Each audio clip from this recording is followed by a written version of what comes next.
Hey, what's up, everyone? How you doing? It is me, Mr. 4K Upscaler. I've been getting a lot of questions as to what made me change my mind to go back to the OLED.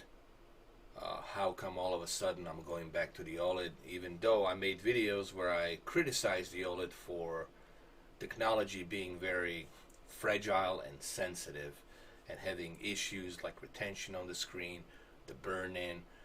Uh, so what I'm going to do in this video is I'm going to explain to you why I have changed my mind and how this whole process went from me being negative about the OLED and then being now positive about the OLED. So I want you guys to hear me out. I want you guys to watch this video and listen to what I'm saying.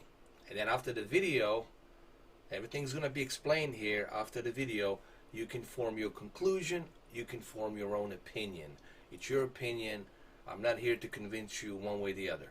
I'm just here to tell you how I analyze things as they evolve. Let me repeat that one more time. This is me, how I analyze technology when they evolve.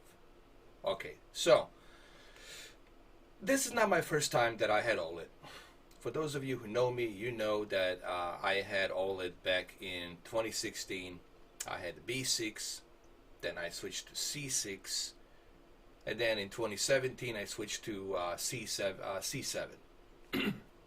I loved C7. I did 48-minute review video on it. That review is still there. I don't take any of my videos down.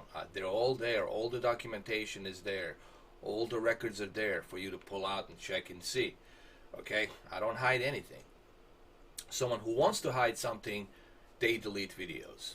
Me, I don't delete my videos. So, let me explain to you. Now, I want you to understand something.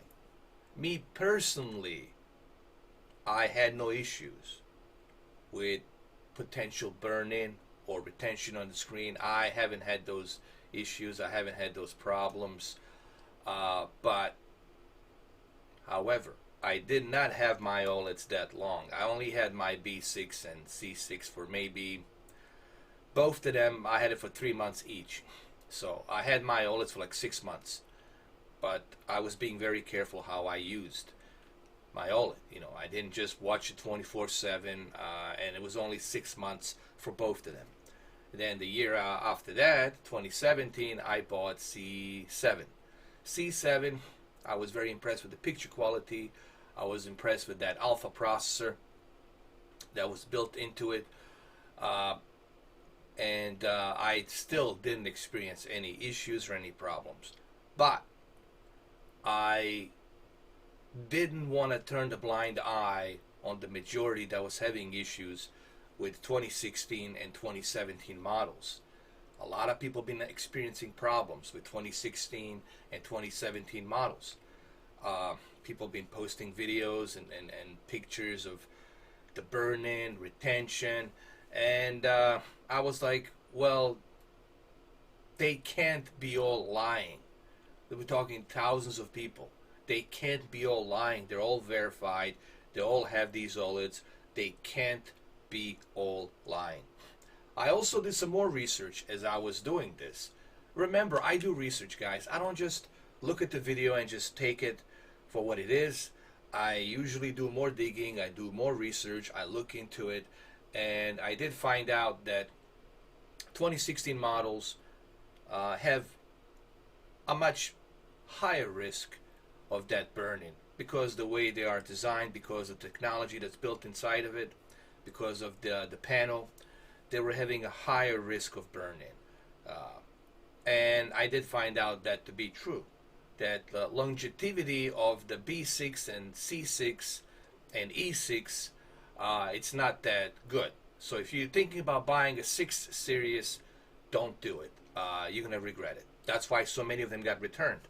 And that scared me. Okay, I got scared. I was like, oh my God, you know, this is back 2016, 2017. I spent $3,000 on that OLED, and I was like, oh my God, you know, this is a lot of money. Shit, man, what if this thing goes bad? What if something happens to it? So I was skeptical, just like every human being I have a right to be skeptical. Okay. So I was skeptical, but then the 2017 came along, and there was C7, and they promised on C7 that they're trying to make the TV a little bit brighter, and they did, made it a little bit brighter. They promised that they should be able to reduce that burn-in by a little bit more, but still there was, reports of C7 getting a burn-in, people making videos about it and stuff like that. And I was like, man, I really don't. I don't want to take this chance. You know, it was like I paid $3,800 for that TV when it first came out. When it first came out, I bought it. Let me just state it right there. When that TV first came out, C7, I bought it. Okay, so I'm just letting you know, this is not my first time on the rodeo for the OLED. I had OLED before. Okay, this should be clear for anyone out there who doesn't know me or just find out about my channel. That's not my first time having an OLED. I had OLED before, but I had to be skeptical. I have to be skeptical about all these reports, and I was very I was afraid. I was like, God, man, I don't want to be without a TV for about 3 weeks or whatever, or a month by the time they send me a new one. I don't want that, man. I didn't want to be stuck in that situation, and I just didn't want to take that chance, guys. And this is why I moved on to Samsung, and I moved on to Sony and TCL. I moved on to LEDs back in 2017. But a year and a half passes by, and the 8 series comes out with the Alpha 9 processor, and this Alpha 9 processor turns out to be even better. Not only is it fast, but it does a great upscaling. It's really a smart TV in terms of where you can regulate it. You can make your TV go dark in standby. You can actually have your TV turn off in 5 minutes if you're not using it. There's so many different features you can do. You can put it on standby in 2 minutes. Like if you're not, let's say, I forgot to turn off my OLED, and I came to do this video, and I forgot to turn off my OLED. In 2 minutes, you can have it go into standby mode and turn off. So there's many different things that have implemented it with the 8 series, and that's what made me change my mind. I was like, the LG is trying. They're trying their damn best to see what they can do with this technology. Every and each year they're trying to learn from their mistakes in the past to see what they can do better, if they can make it brighter. And I think with the 8 series and now the 9 series, I think they finally have figured out the way how to make the OLED have a better lifespan, a better longevity. Remember, this is a new technology. Not too long ago, from 5 years ago, they're still learning about the OLED. They're still learning what they can do with this technology. So opinions can change, guys. Okay, like anything else. Just because I said something a year ago or 2 years ago about a certain product, that doesn't mean that it's going to stay the same. If that company fixes some issues and fixes those problems that I addressed, then guess what? I'll talk good things about that company now because they have learned from their mistakes. If Anthem, BioWare, it's updating the game and fixing all the issues that are there, then I'll say good things about it. Okay, they're listening. All right, yes, I know. I criticized them, but now they're fixing it. So now I'm going to give them the credit. All right? I judge technology based on how it progresses. If they don't evolve, if the technology doesn't evolve and it still stays the same and they're still having issues, then I'm not going to talk about that company in a good way. I'm going to say, okay, well, they're not even trying to fix the problem. Okay? So my whole point here is this. Opinions and criticism can change between good and bad. between bad and good, depending on how that technology and how that company evolves. All right? People used to criticize Elon Musk for the SpaceX. The first time when he started using these rockets, they keep failing. I was like, dude, you're just wasting money. And then finally, once he got the SpaceX rocket to go up and land down on Cape Canaveral in the same exact position, they all applauded him. So things change. Opinions and critiques change. All right? So yes, I get it. I know I talked bad things about the OLED. But that's because I haven't jumped into this new technology. I was away from the 8 series. Okay? I was talking from my own scares. I'm not saying that I was paranoid about it, but I had doubts. Do you understand the word doubts? I had my doubts about very expensive panel that could have potential risk of burn-in, could have potential problems and issues. That's too much of a risk for me to invest, back then in 2017. And I didn't want to do it. I was waiting to see. I even said on one of my videos, I said, I'm going to wait to see what the LG is going to do. I'm going to wait and see. I'm going to sit this one out. I'm going to wait to see what they're going to do. And I have to admit, the 8 series, C8, E8, they did a fantastic job here. So far, I've been having TV now for 2 weeks, almost 3 weeks, and it's working fine. No issues, no retention, no burn-in, nothing. It's working fine. But remember this, guys. You have to know how to use that TV. You can't be blasting that OLED light all the way high. Forget what the Artings did. What the Artings did was purposely, they were testing it. They bought all these OLED TVs and they were purposely testing it to see how long can that TV withstand, that panel can withstand that burn-in. Which one of these models will have a burn-in quicker than the other? Okay, and they did find out, from what I understand, that the older versions of the OLED have a much quicker risk of that burning than the new version of the OLED. Now, having said this, this doesn't mean that you can't get a burn-in with the 2018 version. Yes, you can get a burn-in with any OLED. Doesn't matter which version you get it. I can get burn-in on mine if I want to, but that's if I force it. If you force something, you're gonna get it. Okay? But this is why I always tell people, if you're gonna buy an OLED, you gotta understand the technology. You have to understand how to use it. You have to get some tips on it. So keep that in mind. But people who tell me that, you've been bashing the OLED, now you're coming back. I wasn't just bashing it. I was simply saying the truth. That's legitimate truth. I said, guys, I cannot recommend right now, 2017, I cannot recommend the OLED because of this risk of burn-in.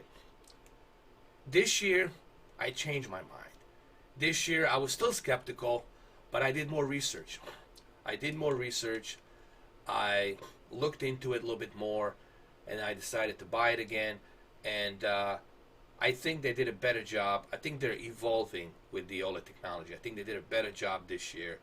I think they have figured out the way to make that television look brighter on the OLED. They figure out the way how to implement that processing chip to enhance the picture quality better.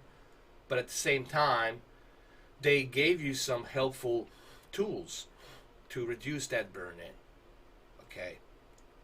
And like I said, if you're going to buy an OLED, remember, there's certain steps you will have to take to avoid potential burn-in a year from now, 2 years from now. There's a lot of exaggeration when it comes to burn-in, people have this idea when they buy OLED TV, they have this idea that automatically, boom, after 8 hours you watching CNN, you will have a burn-in. It's not going to happen like that. It's going to take a while. This is a slow process. It's going to take a while. But this is why you need to adjust that OLED light. This is why you need to watch these tips that I'm going to give you about the OLED. This is why you need to research the OLED. You need to do some research about it. You need to learn and study on how to use that TV. Now, if you're not ready to learn about this TV and how to use it, then don't bother. Get yourself a QLED. Get yourself a LCD, LED backlit TV. You don't have to worry about it. You can go leave that TV running on all the time, 24/7. You'll never have to worry about it. Okay? But when it comes to OLED, you do have to have some knowledge about this technology and how to use it. But yes, it's been exaggerated too much for the 8 series. You know, I still see people talking about this is a ridiculous amount to burn in or whatever. That's not true. Yes, if you force it, you will get that burn in. But people have this now. There's this idea that has been formed that people think as soon as you buy an OLED, as soon as you start watching Netflix, CNN or Fox News or Sky News or Sky Sports or whatever, they have this idea that all of a sudden that Sky Sports logo will get a burn-in immediately. If you're watching Manchester, Wizards, whoever, okay? They have a idea that all of a sudden that logo is going to be burned in immediately. It doesn't happen that way. It's a slow process, okay? But you got to take some precautions. You can watch your English Premier League on Sky Sports. You can watch it, but you have to reduce that OLED light a little bit. Reduce that OLED light, and you can watch 5, 6 different matches for 8 hours. Doesn't matter. You still be fine. Okay. Same thing goes with the ESPN or NFL Network here in the United States or UK. It doesn't matter. But you do have to take some precautions to keep your OLED healthy. So again, I'm just trying to clarify this misconception, you know, because there's a lot of misconceptions about me that's being put out there. People calling me a flip-flop, calling me this and that. How am I a flip-flop? I'm just simply giving an honest opinion on the way I see things. And yes, these opinions can change, okay? As they do with everything else. These opinions do change. So do I. I evolve too. Okay? You can't call me someone that's hating an OLED because I had OLED. And I still have OLED. You can't call me someone who hates LED, yet I have a bunch of LED LCD TVs. You can't call me someone who hates projectors, yet I have 2 projectors. You can't call me someone who hates PC, yet I have 2 PCs and a gaming laptop. And I got RTX graphics cards. You can't call me someone who hates virtual reality when I have all of the VR headsets. The problem is, a lot of people want to put stuff on the wall. They want to throw shit on the wall about me, but nothing sticks because I can counter everything they throw at me. Because I have the credibility.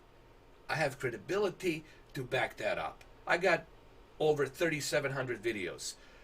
In April, I'm going to have 4,000 videos. Total of 4,000 videos. I don't delete anything. Everything is there for you to see, make up your own mind, make up your own judgment. I don't delete anything.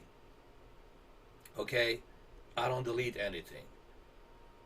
So, even if I was on a Joe Rogan podcast, he could go and check every and each of my videos, and he could see that I am honest about everything that I said, that I'm not hiding anything, that I'm not deleting anything. Everything is there. With my fights with, what's his name? Mr. VHS Ambassador. That's what I still call him. God. Hard 8. With my fights with Hard 8, and then me apologizing to him about the me saying that the televisions don't upscale by themselves. which was total error on myself, and I admitted to it. I have apologized to other people when I did something wrong. I have apologized to Digital Foundry when I went after them.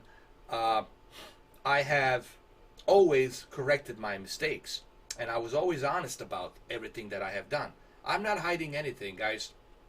A person who's hiding will not show his face in front of the camera. A person who wants to hide something, it's going to delete all of his videos.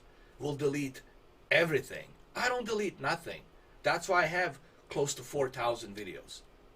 And that's why I have close to 16 million lifetime views. I don't hide anything. I don't delete nothing. Okay?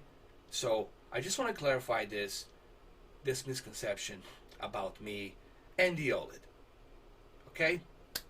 So thank you for watching this video. I'm just trying to get this out so that way you guys have some better understandings about me and why I changed my mind about the OLED.